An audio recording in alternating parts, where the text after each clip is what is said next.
नमस्ते, कैसे हैं आप सभी लोग? आशा करता हूँ आप लोग बहुत ही ज़्यादा अच्छे होंगे। आज हम डिस्कस करने वाले हैं कि मैथ्स पढ़ना आखिर हमारे जीवन में इतना ज़्यादा इम्पोर्टेंट क्यों है, ठीक है? बहुत से ऐसे लोग होते हैं जिनको अपने जीवन की शुरुआत से ही मैथ्स में बहुत ज़्यादा दिक्कत होती है और इसी दिक्कत की वजह से उन्हें जीवन भर मैथ्स से नफ़रत होता है, ठीक है? गणित, गणित सुनते ही उनको गुस्सा आने लगता है। इसका सिंपल सा देखो मैथ्स बहुत लोगों को तकलीफ देता है और जीवन भर तकलीफ देता है और वो इससे भागते रहते हैं, ठीक है? बट यहाँ पे सवाल ये आता है कि मैथ्स पढ़ना आखिर सच में इतना इम्पोर्टेंट क्यों है? क्योंकि बहुत से ऐसे लोग हैं जिन्होंने अपने जीवन में मैथ्स कभी पढ़ा ही नहीं पर उन्होंने बहुत बेहतरीन ज़िंदगी जी है। तो लोग सोचते हैं कि मैथ्स पढ़ने से हो क्या जाएगा? देखो सिंपल सा बात है, मान लो अभी इसको समझने के लिए आप एक सिंपल सा एग्जांपल लेते हैं। मान लो ये अपना बॉडी है, ठीक है? अब अपने बॉडी को हेल्दी रखने के लिए हमें क्या करना है? कुछ नहीं, जीवन के कुछ सिंपल रूल्स को फॉलो करना है। हमें सबसे पहले तो अच्छा खाना खाना चाहिए। अच्छा खाना मतलब न्यूट्रिशियस खाना, हम हेल्दी खाना खा रहे हैं। अब खाना खा लिया तो खाने को पचाना पड़ेगा। खाने को पचाने के लिए आप एक्सरसाइज कर सकते हैं या खेल-कूद कर सकते हैं। अब खाना खा लिया, एक्सरसाइज कर लिया, इतना काम करेंगे तो थकान तो होगी।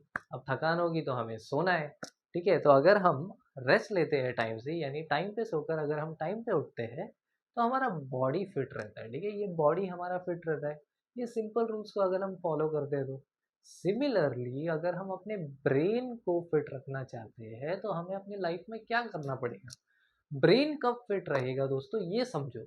ब्रेन को फिट रखने के बहुत सारे तरीके हैं जिसमें सबसे पावरफुल तरीका है मेडिटेशन का। बट मेडिटेशन के बारे में बात नहीं करेंगे आज, हम बात करेंगे मैथ्स में, ठीक है? अब हमारा जो एजुकेशन सिस्टम है, हमारे एजुकेशन सिस्टम में मोस्ट ऑफ द टाइम्स क्या होता है, हमें एक इंफॉर्मेशन दिया जाता है और मोस्ट ऑफ द टाइम्स हमें उस इंफॉर्मेशन को याद रखने के लिए फोर्स किया जाता है, ठीक है? ऐसे में मैथ्स नाम का एक सब्जेक्ट आता है। मैथ्स नाम का एक सब्जेक्ट हमारे ब्रेन को ट्रिगर देता है कि बेटा तुम सोचो मत, अब तुम कॉन्सेप्ट को समझो और प्रॉब्लम सॉल्व करो। मतलब हो क्या रहा है, मैथ्स आपके सामने आपके मुंह पे एक प्रॉब्लम फेंक के जा रहा है, ठीक है? अब इस प्रॉब्लम को मैथ्स ने आपके मुंह पे फेंका, ठीक है? आप अगर उस प्रॉब्लम को सॉल्व नहीं कर पाए तो हम हो जाते इरिटेट और हम ऐसे कंटिन्यूअसली अगर बहुत सारे प्रॉब्लम्स नहीं सॉल्व कर पा रहे हैं तो हम इरिटेट होके उस सब्जेक्ट को छोड़ने पे मजबूर हो जाते हैं, ठीक है? बट यहाँ पे अगर आप ध्यान दोगे तो मैथ्स ने क्या किया, मैथ्स ने आपके रूटीन को चेंज करने की कोशिश की। आपका ब्रेन जो आलस के मारे पड़ा था बस, उसको एक ट्रिगर दिया कि तू बेटा सोच और सोच के इस प्रॉब्लम को सॉल्व करके बता, ठीक है? इससे होता क्या है, इससे आपका ब्रेन काम करने लगता है और आपकी thinking ability over a period of time increase करने लगती है, ठीक है? अब जब आपकी thinking ability over a period of time increase करने लगती है तो जीवन का कोई भी पड़ाव जब आता है तो आप वहाँ पे अलग नज़रिए से प्रॉब्लम्स को सॉल्व करने की कोशिश करते हो, ठीक है? जैसे कि मैथ्स सॉल्व करने की वजह से होता क्या है, आपको हैबिट हो जाता है प्रॉब्लम सॉल्व करने का। तो सिर्फ आप क्वेश्चंस नहीं, जो रिटर्न क्वेश्चंस होते हैं लाइफ के किसी भी जगह पे अगर आप प्रॉब्लम्स को देखोगे तो आपके अंदर का मैथमेटिशियन ऑटोमेटिकली इस प्रॉब्लम को सॉल्व करने के पीछे भागेगा, ठीक है? तो मैथ्स करता क्या है, मैथ्स आपको एक प्रॉब्लम सॉल्वर बनाता है। कैसे बनाता है, आपका इंटेलिजेंस इंक्रीज करके, ठीक है? अब सिंपल सा एक बात पता है आपको, मैथ्स जो है ना, मैथ्स का मतलब सिर्फ नंबर्स नहीं होता। मैथ्स एक्चुअल में होता है study of pattern, similar patterns, ठीक है?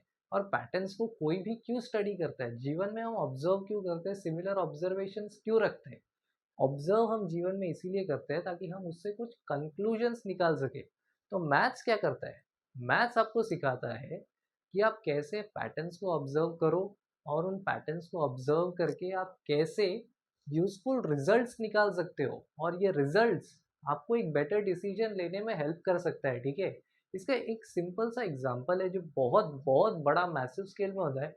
अगर आपने कभी अपने लाइफ में ट्रेडिंग का नाम सुना होगा, तो ट्रेडिंग में अगर आप टेक्निकल एनालिसिस नाम का कुछ जानते हो तो उसमें डिमांड एंड सप्लाई फोर्सेस होता है। तो उसमें कोई भी स्टॉक का प्राइस ट्रैक होते रहता है कंटिन्यूसली एक ग्राफ के ऊपर। अब इस प्राइस का pattern most of the times repeat होता हुआ दिखता है, ठीक है? तो ये रिपीटिशन आपको पता कैसे चलता है, क्योंकि आपने उसमें मैथमेटिक्स के सिंपल रूल्स को अप्लाई किया है, ठीक है? जैसे फिजिक्स हो गया, फिजिक्स, फिजिक्स में होता क्या है, फिजिक्स में हम चीज़ें ऑब्जर्व करते हैं और उसको इक्वेशंस के माध्यम से हम लोगों को बताने की कोशिश करते हैं। मतलब हम क्या कर रहे हैं, हम मैथमेटिक्स को यूज़ कर रहे हैं as a language of physics, ठीक है। तो मैथ्स का मतलब नंबर्स नहीं होता, मैथ्स का मतलब होता है पैटर्न्स। और पैटर्न्स क्यों स्टडी करना है हमें, हमें पैटर्न्स इसलिए स्टडी करना है ताकि हम अपने लाइफ में कुछ बेटर डिसीजंस ले सके और चीज़ों को ढंग से समझ सके, ठीक है। तो मैथ्स कर क्या रहा है, मैथ्स आपके दिमाग को चैलेंज दे रहा है प्रॉब्लम सॉल्व करने का। और जब आलस से भरा हुआ दिमाग ट्रिगर होता है कुछ सॉल्व करने को, तो उसको परेशानी होने लगती है। इसीलिए लोगों को स्टार्टिंग में मैथ्स में दिक्कत होने लगता है।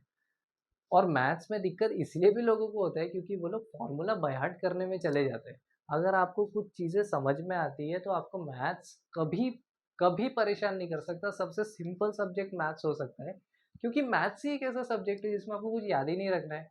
अगर आपको पता है कि चीज़ें काम कैसे करती है तो आप प्रॉब्लम देखोगे, दिमाग चलाओगे और उसको सॉल्व कर दोगे। इसीलिए अगर आप थोड़ा ध्यान दोगे तो मैथ्स ही है जो आपकी नैया पार करेगा, ठीक है। तो मैथ्स को पढ़ने की कोशिश करो प्रैक्टिस करके, क्योंकि आपको अगर कुछ उखाड़ना है, कुछ सॉल्व करना है तो आपको प्रैक्टिस करना पड़ेगा। यही तो चैलेंज है, यही तो लोग कर नहीं पाते, इसीलिए लोग फंस जाते हैं, ठीक है। अगर आपके बेसिक फंडामेंटल्स क्लियर है ना मैथ्स में, तो आपको लाइफ में कभी भी दिक्कत नहीं आएगा, ठीक है।